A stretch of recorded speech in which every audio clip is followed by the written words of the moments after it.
All right, 6 o'clock, just about straight up, at least according to my watch. We will start the meeting. Thank you for coming. I'm not sure why you thought you needed to. If I'd have had the option, I probably wouldn't have been here. I can think of lots of things to do. Anyhow, we'll meet at the Robbins Hall Dining Room at 6 p.m. Be open to the public by Zoom. Jerry's got that up and going, so that's good. Changes to the published agenda? None? No. Good. Minutes of the November 11th Select Board meeting.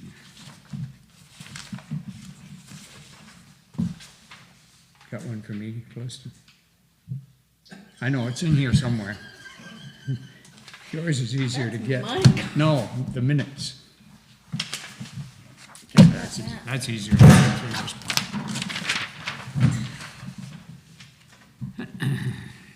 All right, mark update, highways, FEMA emergency watershed. Pretty much all updates. Yes, I would motion to approve as written. We'll declare them accepted as printed, and they are on the website.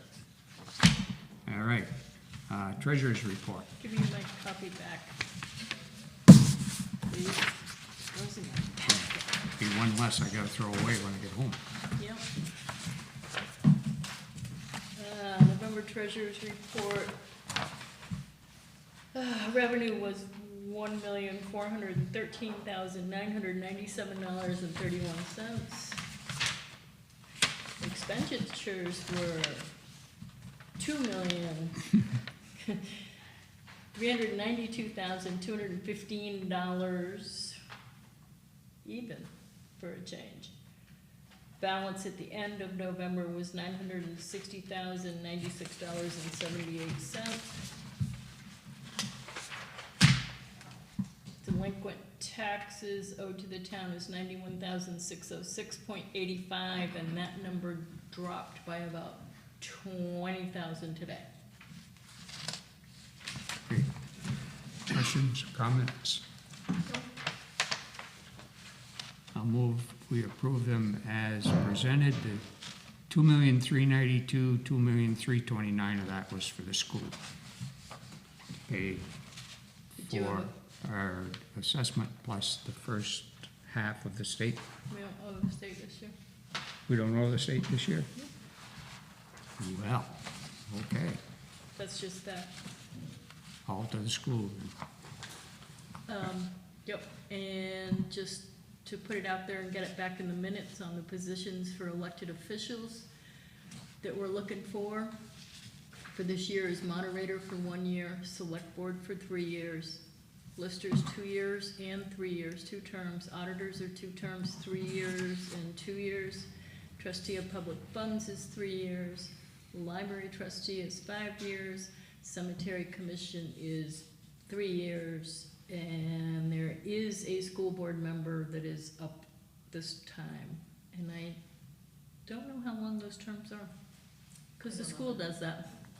I think they're 2 or 3, and I'm not sure I which. thought they were still 3-year terms, but I may be wrong. I sent Raina a note, but I haven't heard anything back, and the reports for the town report are due tomorrow. That's all I got. Okay. We've accepted the treasurer's report as presented. We'll move on to action items. First item on here, he deserves a little explanation, which says appoint a chairperson. As you all know, Bob Hartnett has been taking care of his medical problems for the past several months, and I've been filling in as acting chair. And it has come to my attention that Bob thought that we had made it official that I would be the chairperson until he could return. I didn't prompt this discussion. We had a long conversation last Friday. He said, I want to thank you for taking over the the select board position. I said, well, I didn't really take it over. I'm just performing as acting. He said, I thought we took care of that. I said, no. I also got a call from a lady at the state because I had signed a document, Bob Allen, chair of the select board, because that was a requirement that it be the chair of the select board. And she says, I thought that Bob Hartnett was the chair of the select board. And I said, so I explained the whole situation to her, and she was okay with it. But it is a concern because we got a lot of money and things like that, grants going on right now. So this is a temporary appointment. I promised Bob that when he came back, we would reverse this about as fast as I could make the motion. If he was, felt that he was able to pick it up. So it's basically up to him when he comes back to being here full-time or meeting dates. So, you want to make the motion? Yes, I'll make the motion that Robert Allen is the chairperson of the select board until Bob Hartnett returns to retake the position. Okay. I suppose I need to second that, but Unfortunately, you kind do. of running out of people to do this. Yes. Okay. All right. All those in favor? Aye. No. Not me. I was a lot louder. What? The I was a lot louder. Yeah, I gave it up a few years ago when Gordy Eastman took it over. I've been very happy sitting over there, and I'll be very happy to move back over there if Bob Hartnett wants it back and is able to do it. MERP grant update. Here it is for your signature.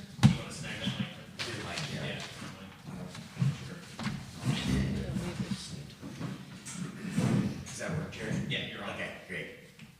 So I won't belabor this because I think people are well aware of generally what we've been trying to do, but I'm delighted to let folks know who haven't heard that the town of Reading has been awarded a $267,000 no-match grant from the Municipal Energy Resilience Program that we've been working as an energy committee for the last couple of years to try and secure. We did energy audits. We've been working with them to understand the grant process, working with the folks who help manage each of the relevant town buildings, which would be the library, the town hall, the firehouse, and the food shelf, many of whom are here. Thank you for being here.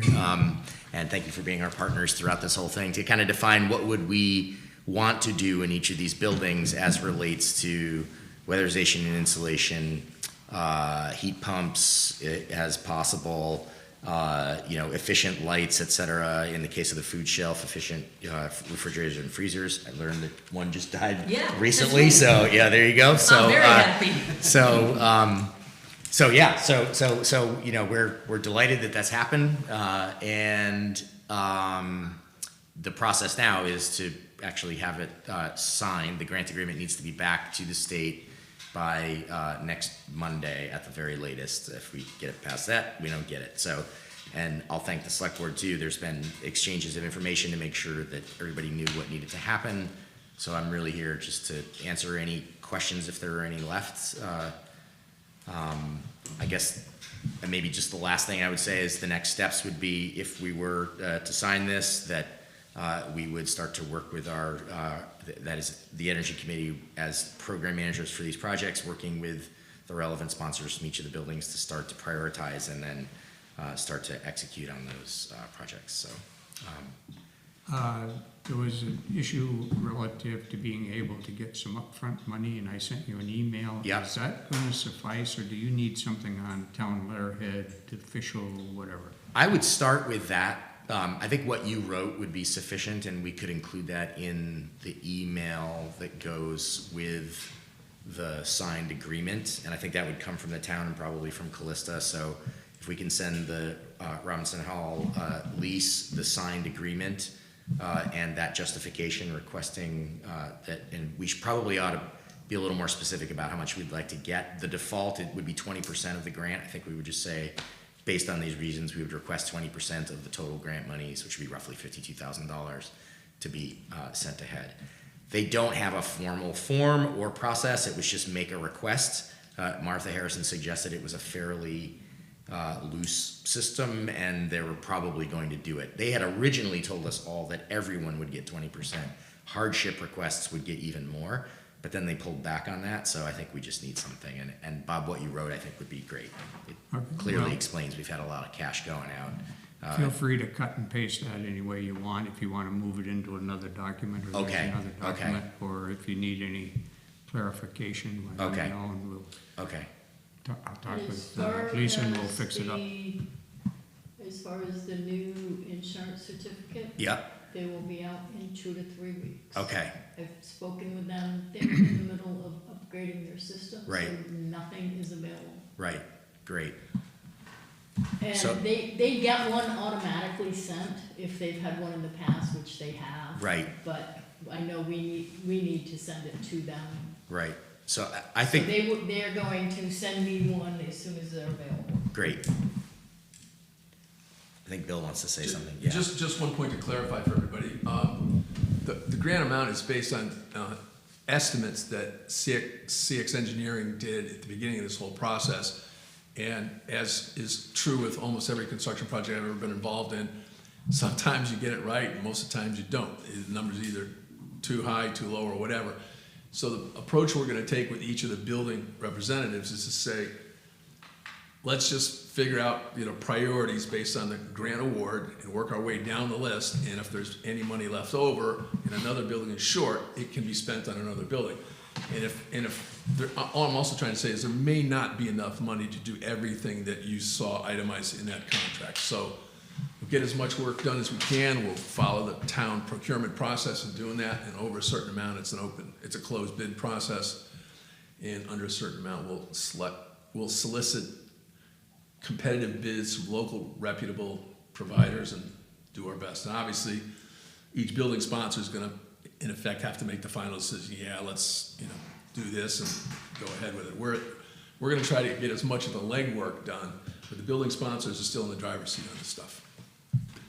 Somebody said in a conversation or an email I see that it's probably gonna be summer, late summer or fall before we actually see any money, see this moving ahead. Is that correct?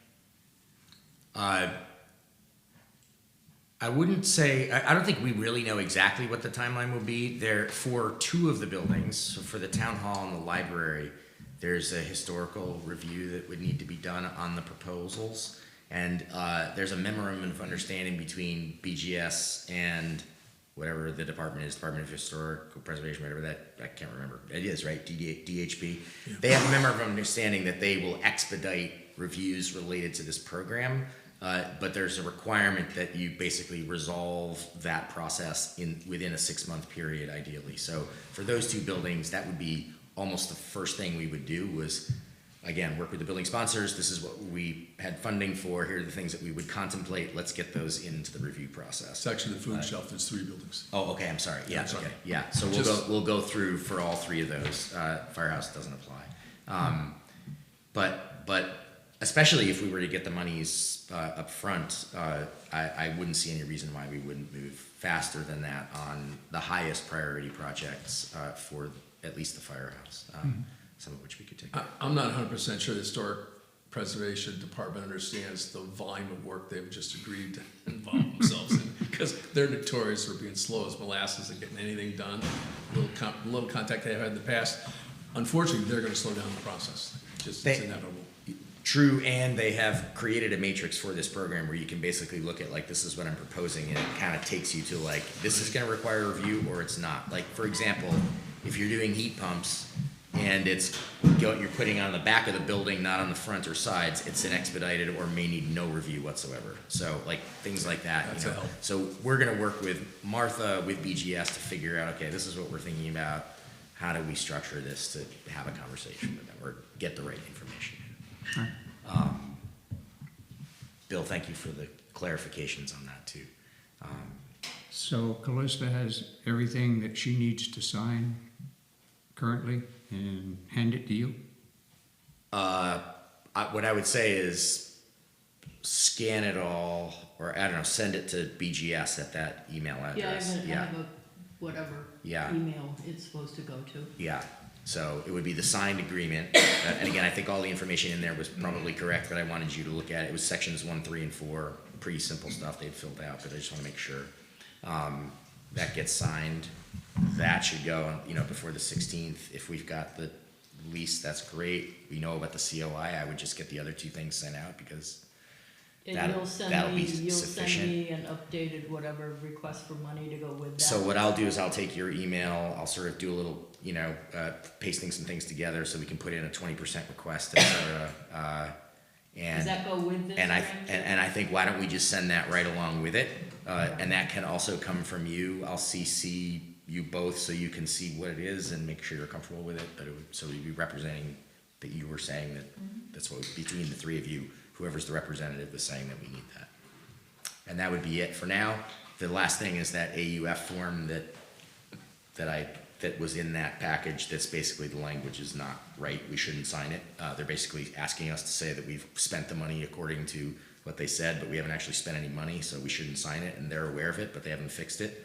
So don't sign it, and then make them fix it. So other towns are now aware of this too, so they know they're not gonna get those. And they've come back to everyone and said, just please get your sign forms in before the 16th. And the reason for that is this is ARPA money and it has to all be allocated by the end of this calendar year, so they don't have very much time. And then probably the last thing to say, pursuant to what Bill said around, you know, we're gonna prioritize the projects, we will invest the money as we can, when we're done. We will not overspend, we're not gonna get the town committed to any money, there's no match. We have until the end of 2026 to get all this work done. So anything, the money must be spent by then. So we do want to get to work, and we hope that it's not 6 months before we can get started in any part of the process. All right, Good work. so you're all Thanks. clear on what you have to do. Do you guys need a Yep, I vote need to a approve? motion. Pardon me? Need a motion to approve? Yeah, that's right. Do we need to motion to approve that? Yes. Make a motion to approve that we sign the road grant. Second. Thank you very All much. set? Awesome, thank you. Yes, sir. Okay. Thank you Yeah. very much. That was a lot of work, and it's a lot of money. Yeah, excited. All right, next item is the zoning ordinance update, and this is truly that, just so everybody understands. We're not going through the zoning ordinance to discuss what is or isn't in there. We have to hold a public hearing to do that. But there was a lot of discussion and confusion at the Planning Commission public hearing relative to the term household versus family. Everywhere it used to say single or family, multifamily dwellings or whatever, they changed it to household. There was some pushback on the word family being eliminated, so you're up. Yes, so the discussion at the meeting was that they would re-add the term family. The term household will still be in it. There was also conversation about the description of what a household comprises. The language that they came up with was a family or group of persons living together as a single housekeeping unit with no more than 2 people occupying each bedroom. The definition of household shall not be interpreted to include rooming houses, boarding houses, dormitories, or similar uses. The questions were whether there could be any sort of cap on that number. And Mark's position was that it would be limited to 2 occupants per bedroom and also limited by septic capacity. So that was where the conversation sort of became a little bit interesting in that how many people could you actually cram into a house with no oversight, regardless of septic or not? And that's where we were at. Do you have anything to add, Mr. Evans? I don't, except Callista gave me the zoning ordinance here that apparently they tweaked, but I'm not sure what section that was all in, where the majority of it was in.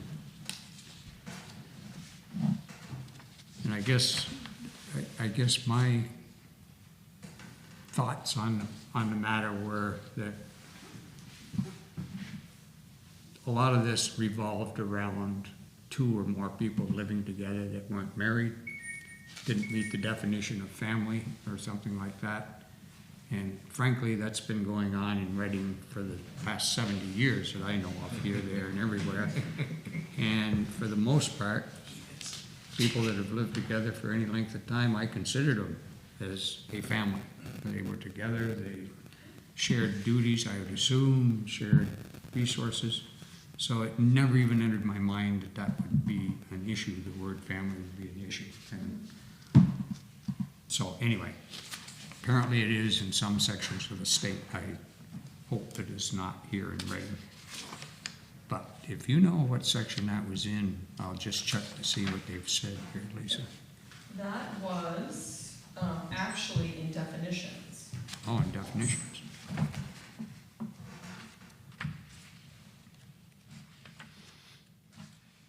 do see some planning committee members are also on the Zoom meeting if they have anything they care to add. We're missing something. Do you want me to give a little bit of background, Bob and Lisa? I think the issue was that the state has now said that you can't prohibit in your definition of single family house or or single household unit, whatever you want to call it, your zoning code can't prohibit unrelated people from living together. So we were updating the code because the definition in Reading's code was related by marriage, biology, adoption, but it did not include unrelated people. So our code was out of compliance with state law. We also had sort of an arbitrary number of 5, which clearly, in actuality, I'm sure has been surpassed over the however many 70 years you just said, Bob. The other thought after talking about this at the planning meeting, and I have not gotten any information from Mark or anyone else saying this would not be permitted, would be if there's still discomfort with an unlimited number of people, limited only by number of bedrooms or septic, that you could have the definition be a family or group of, and then put a number up to 8, for example, persons living together as a housekeeping unit. And 8 has a rational nexus to the number allowed or required to be allowed in state law for group homes and substance recovery homes. So it doesn't seem like an arbitrary number. Just a thought. Eve, during the meeting, there was some discussion at the very end of this discussion about the fact there was a new way of writing that as single family or household unit. Is that part of the changes that are going to be presented? So the only change that got made from what was published on the town's website was in the definition of household. And household went from a group of persons living together as a single housekeeping unit to reinserting the word family to now say a family or a group of persons living together as a single housekeeping unit. Because we can't just define it, can't just limit it to families under Vermont law. And then that was the only change that got made, but it matters when you look at, help me out here, Stacy, if you know, the definition of dwelling unit. We have dwelling unit single household, dwelling unit 2 household, and dwelling unit multi-household. So it was really trying to bring, it wasn't to eliminate the family, clearly, it was to bring the defined terms into alignment. Single household, 2 household, multi-household, 2 household and multi-household being added into the code to permit more of that kind of housing. Okay, so you're going to leave the AKA, is also known as single family home, in there? Yes, because we didn't talk about taking it out, but it also makes sense because in some places in state law, they still are referred to as single family homes. In others, they are referred to as single dwelling units. So the terminology is changing, but I think it makes sense to keep it there so that people know that if you're looking at a state law that refers to single family homes, that's what we mean. Yeah, I think what happened was a couple of people got concerned that the word family had been moved out and they had a definition of family themselves, and it kind of escalated from there. So I think you've done a good job in the household definition. Great. And it's up to the select board to decide if you think that it's okay to leave it as an undetermined number. So if you had a very big house with very many bedrooms, it could be a very large group. Or if you want to attempt to limit it to a number like 8. That will probably be discussed when we have our public hearing. Okay. Yeah, and can I add just one thing? So septic systems, current septic systems are, oh, hello everyone, by the way, just dive right into this. Up to 3 bedrooms, it's typically 2 people per bedroom when that system is designed. When you go 4 or more bedrooms, then it typically is 1 person per bedroom. The septic system is designed.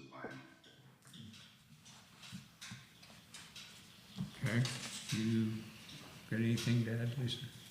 No, my only other question or comment was in the discussion about home-based business, which was section 4.10.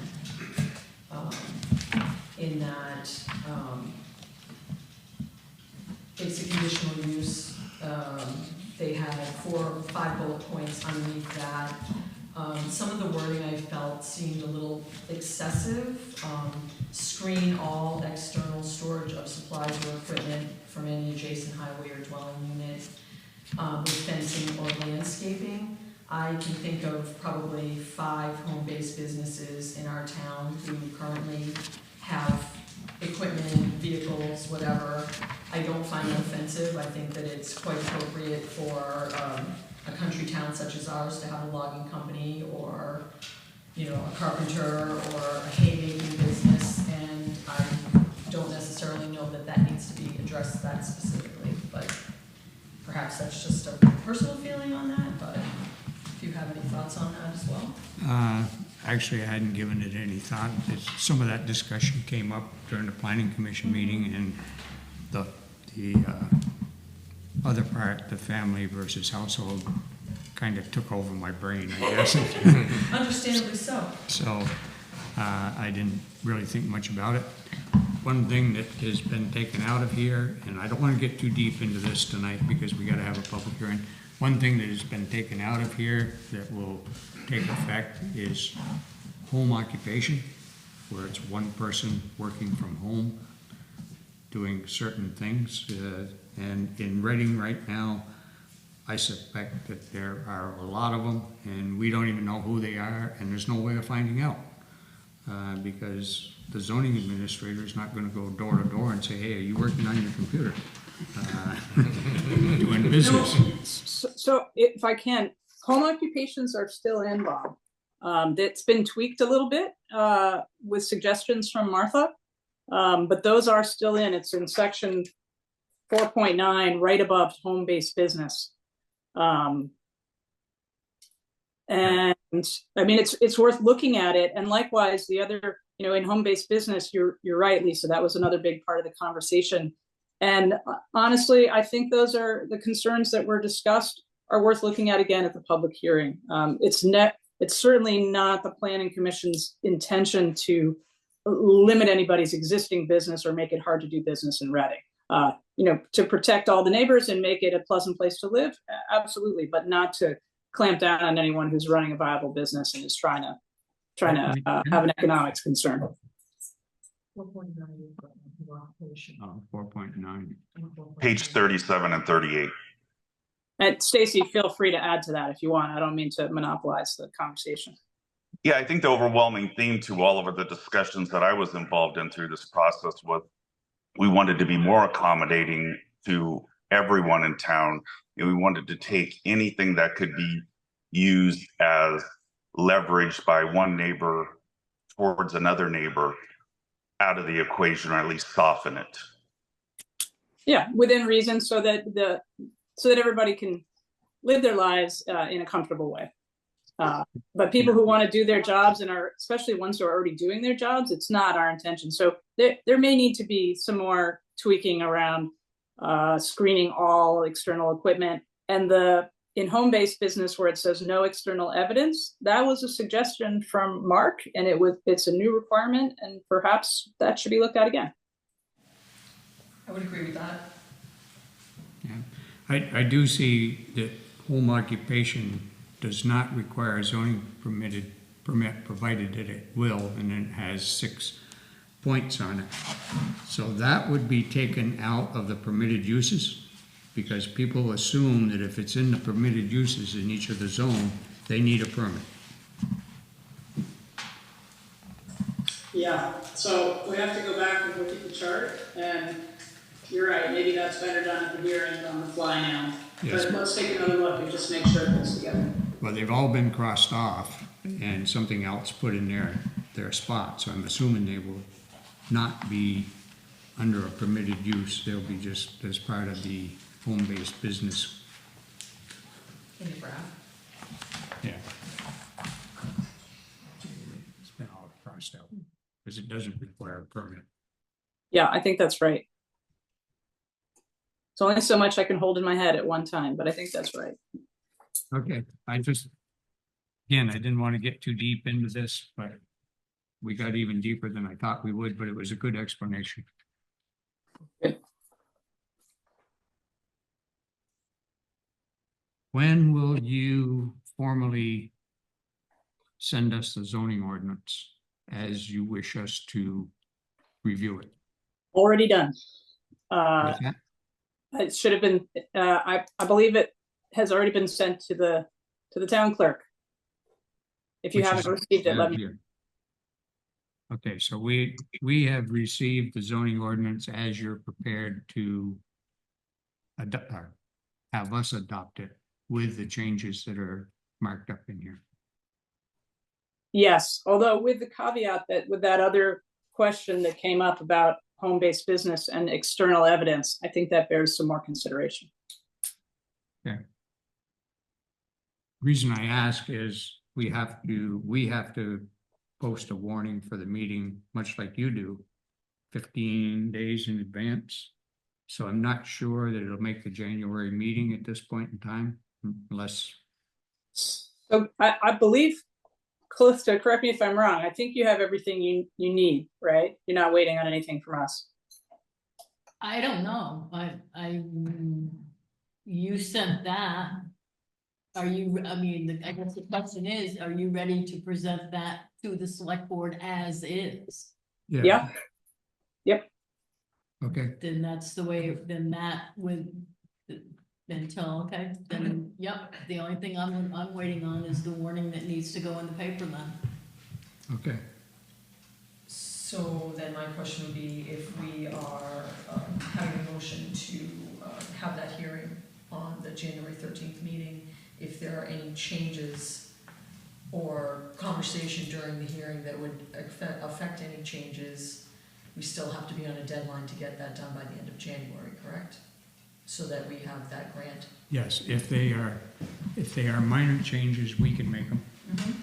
And have the planning commission write them in, and that might be something that Eve is talking about tweaking. If it's a major change, then it goes all the way back to the planning commission, we start over at that point in time. Right. I can't foresee that as being considered a major change in any way, shape, or form, but. No, I honestly, for home-based business, it would be, the language in question was supposed to be added, and it would be really stripping it back to what it was, so I don't think that would be considered a major change. I will check with Martha Harrison on the notice. I think she was gonna do that, and I gotta figure out whether she did or not. You have everything you need from the planning commission as far as the draft and the timeline. Let me just check and see if she's done the notice, and I'll let you know, Lisa. Thank you. Yeah. Because we have to have it in the Vermont standard by 12/26, correct?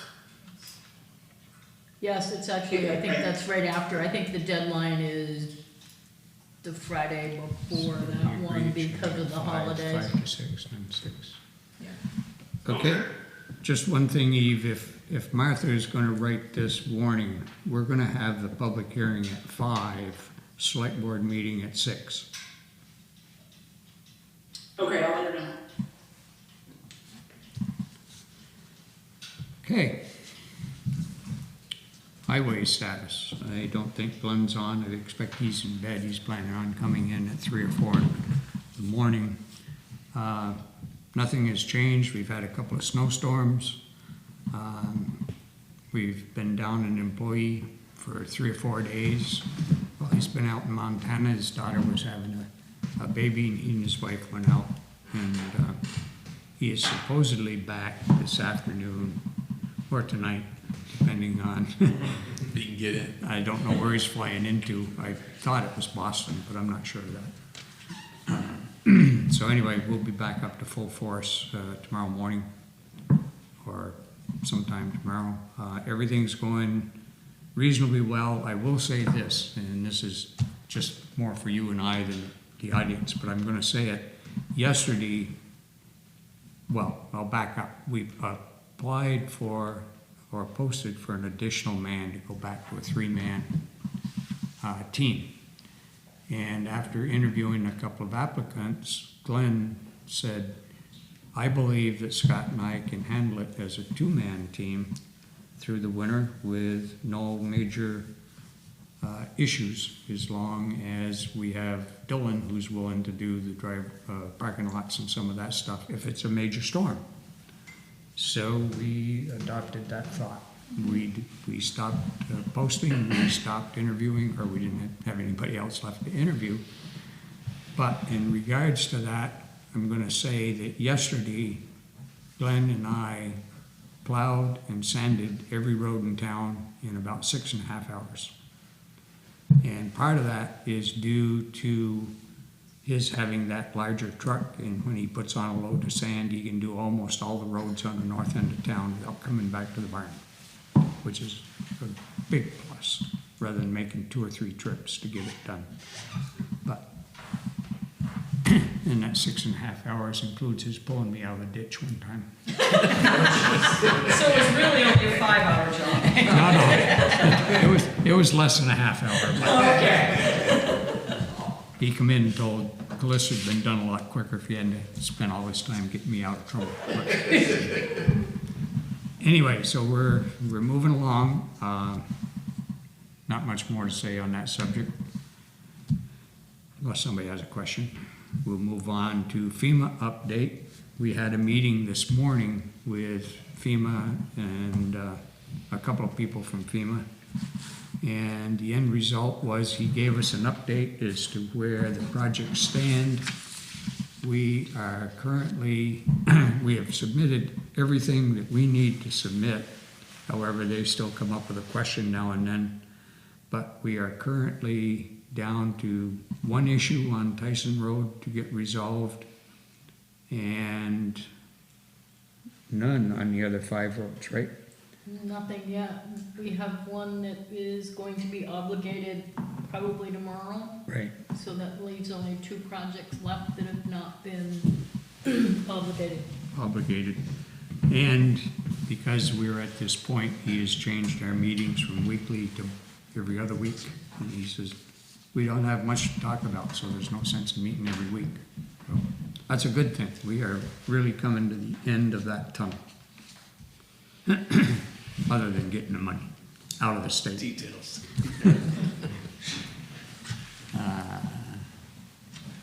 Emergency watershed protection, Roy Schiff, who did the work for us as a consultant, was down today and looked over the projects. He visited with the Gurney brothers, who were working on the Agony Hill, 2 sites around the Agony Hill culvert. Plus they have the site up by the Bailey's Mills Bridge. And he was very happy with the work that they have done so far. Scott Jensen was here last Friday. There's been no feedback from him whatsoever, so I don't know what his feelings were, but the no feedback is encouraging. Usually if there's an issue, we know about it very soon after he meets with the people. The other 2 sites by Derek Chase, a bank improvement or support. He said that Waters is still got about 15 feet to go on that. And the log jam area up by Doug Smith's at the Bailey's Mills, near Bailey's Mills, they consider that complete, and he considered it complete. So that project is really coming along well at this point in time. We have a deadline of January 9th to get the work done, and I was talking with Dan Gurney today, and he's kind of grumbling about the weather that we've been getting. But I said, you know, just keep working at it as best you can, and when the weather clears up, really jump on it. And so I think we'll be okay. But that's where we're at on all of that.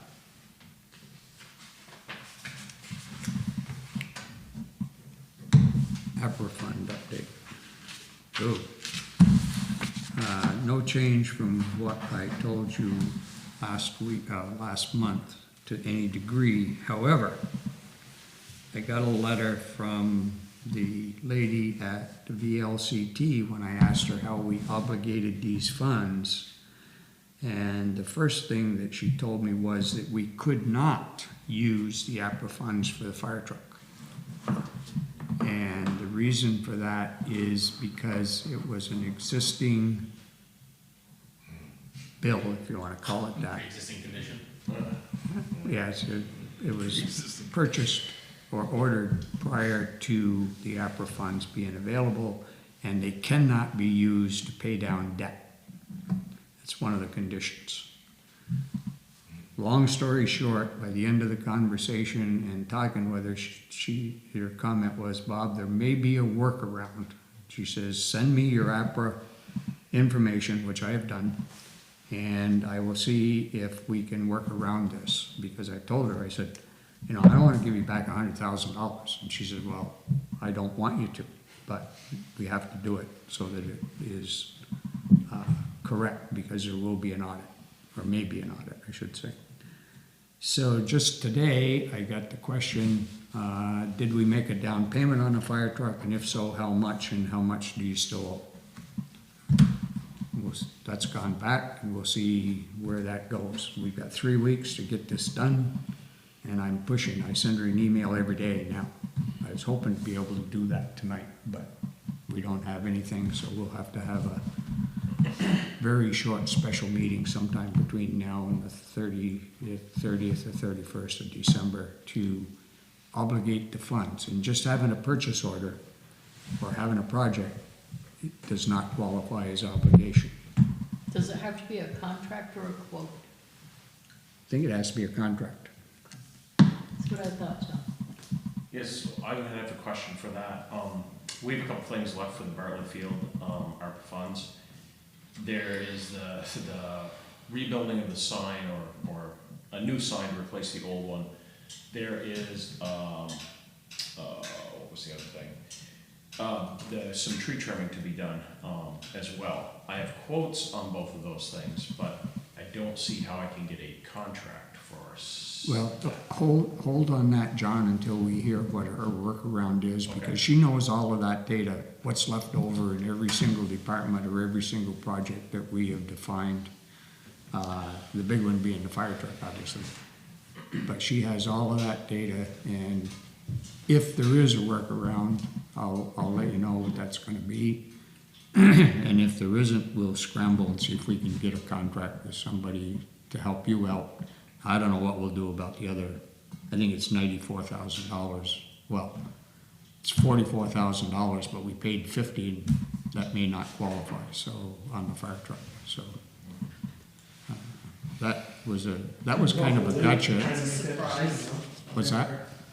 Well, yeah. So it seems awful late for them to be making a decision on that. Well, Because Reading can't be the only one. I don't know that it's late on their part. It may be late on our part for not asking. I could swear the ARPA committee checked on this issue at some point, but I'm going back 2 years. And Well, if it had not been purchased, or if it had not been received, then they would qualify for a fire truck. But because it had been purchased, it's now a debt that we have, and they say you can't use it to pay down debt. In other words, you couldn't use that $190,000 to reduce your tax rate on your roads or whatever. So it had to be something new. I said, well, this is new. See what they have to say when they come back. All I can do is wait and see what the workaround is, because she was very, very helpful. And the reason that we decided that we should contact her is to be sure we had done it correctly, and I'm glad we did now, even though we're in the 11th hour. But Yeah. I'm glad we did, because had we just gone down the road the way we were going, they might have come around in June or whenever they do an audit on it and said, oh, no, we need the money back. It might be worth for you having a quick conversation with John Springer, because I am very certain we did check with somebody above our pay grade if this is okay to do. John may have something in the minutes, he may have better recollection. And unfortunately, there's 400 or over 400 pages in the Treasury Department regulations on this particular program, the ARPA program. So it's not something you can just go look at the regs. You really got to know what you're talking about. And that's why I'm reasonably certain that we did reach out to somebody, just don't remember who. And it might have been. If he's got a name, then that would help. It might just be worth checking Yep. with him. That won't take long. Okay. Now that bad news is out there, That was quite an update. well, it got my blood pressure rolling for a few minutes, I know that. We have a Lister's Final 411 report, and the only reason this is on here is we have to make everybody aware that we have a final Form 411 Grand List report. Not sure why. $3. Huh? It changed by $3. Yeah, And some, Grand List changed by $3 due to some sort of an accounting error. But they had to make a change. It changed our tax rate by, do you know what the number was? there was no number, it didn't go back that far for $3. I could not get it that far up. So it didn't affect the tax rate at all, but there was a change. And it was in the current use. So anyway, we had to bring that up, let everybody know that. I don't think we have to make any kind of a motion or anything, but it is a requirement that it's brought up in the meeting. And I have the new numbers, but John didn't give me the old numbers, so I don't know exactly whether it was in the homestead portion or the non-homestead portion. All right. Do you have Claire's resignation? Yeah. Claire Kilbride, our health officer, is taking care of a close friend, and it is taking a lot of her time. And she has submitted her resignation, effective.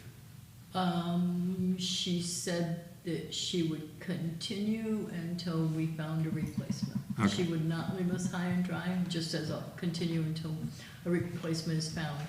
Now that this is officially done, we're looking for a health officer. We can put it out there. So, all the best to her and what she's handling, and we will see what we can do about finding a replacement. Okay, moving right along. We're up to others, so does anybody here have anything they would like to put under other? Yep. We just, I wanted to let you know on behalf of the rec that we're planning to host breakfast before the town informational meeting. So we wanted to let you know and see if there's anything we should coordinate, so it goes smooth. You're doing this at the school. Yeah. What time will it be available?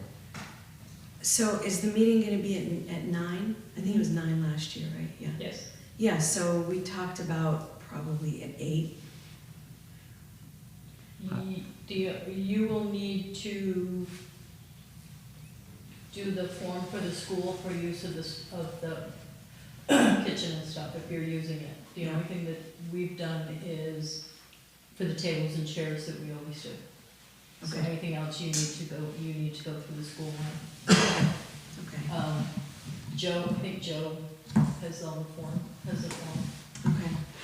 And if you shoot me an email, I'll give you his contact contact. Okay. He's the maintenance guy who takes care of all this stuff.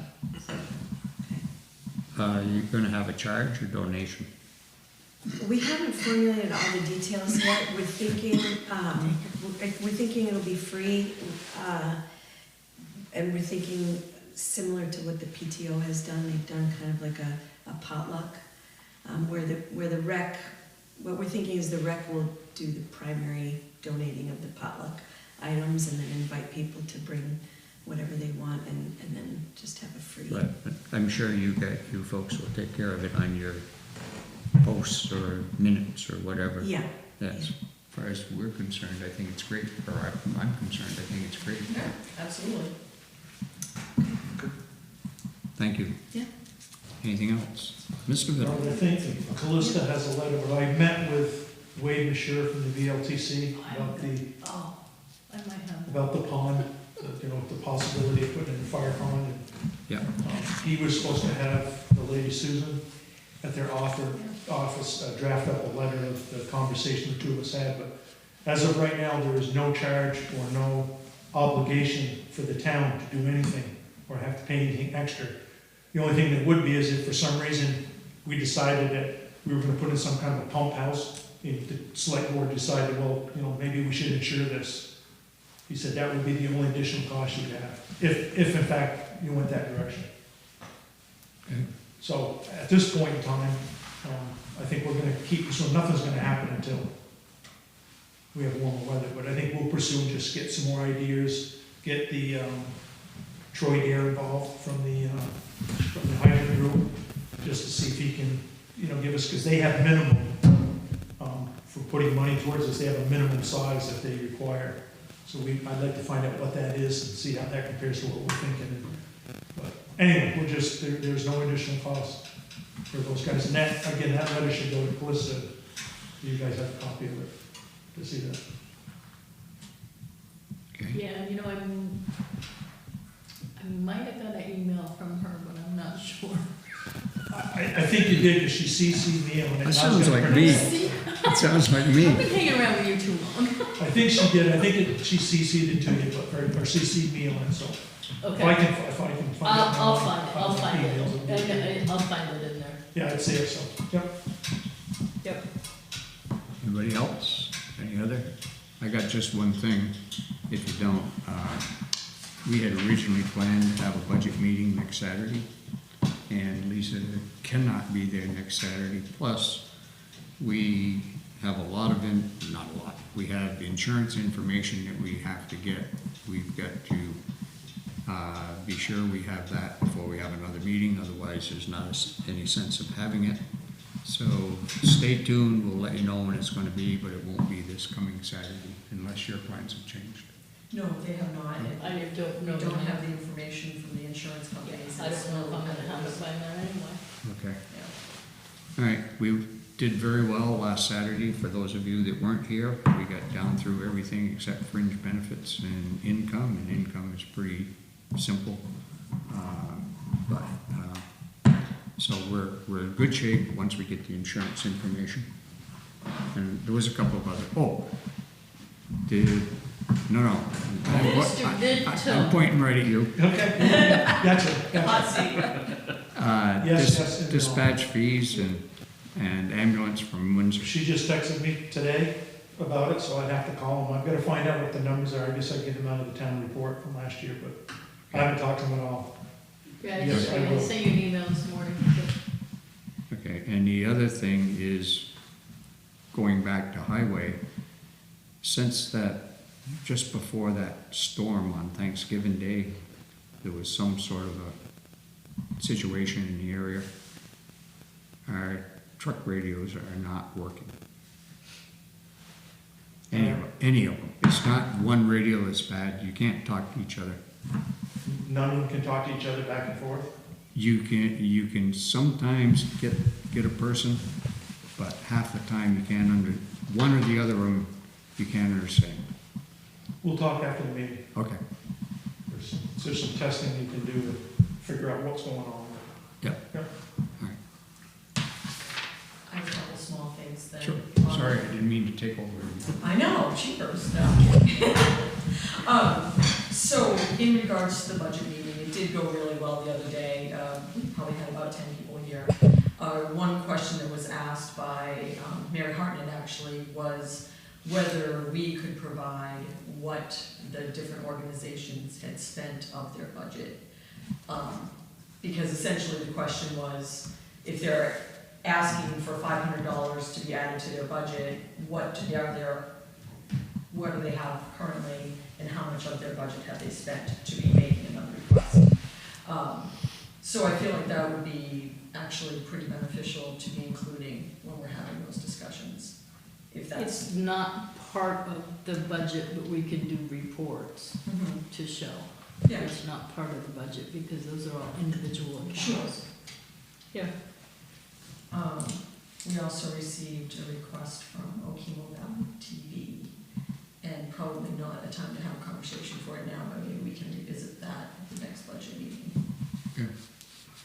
Is that a special article or? On what? An appropriation, Gavel. a request for an appropriation From, Gavel TV. yeah, I just got the information, that'll go through me. So that would not be a part of the budget, or that would be? It is not part of the budget, it's a special appropriation. Down at the So- bottom. Perfect, Voted on individually. excellent, I have some of their information and I don't have it all. cool, thank you. What else you got? Come on. That's it, got nothing else? You must have something else. Oh, no, not tonight. Okay. Anybody else? Mr. Bennett? You're sitting there like you want to say something. Got nothing. I'll accept the motion. Motion to adjourn. I'll second it. Thank you, folks, for coming on such a nasty night. Thank you. If you're driving any distance, drive safe.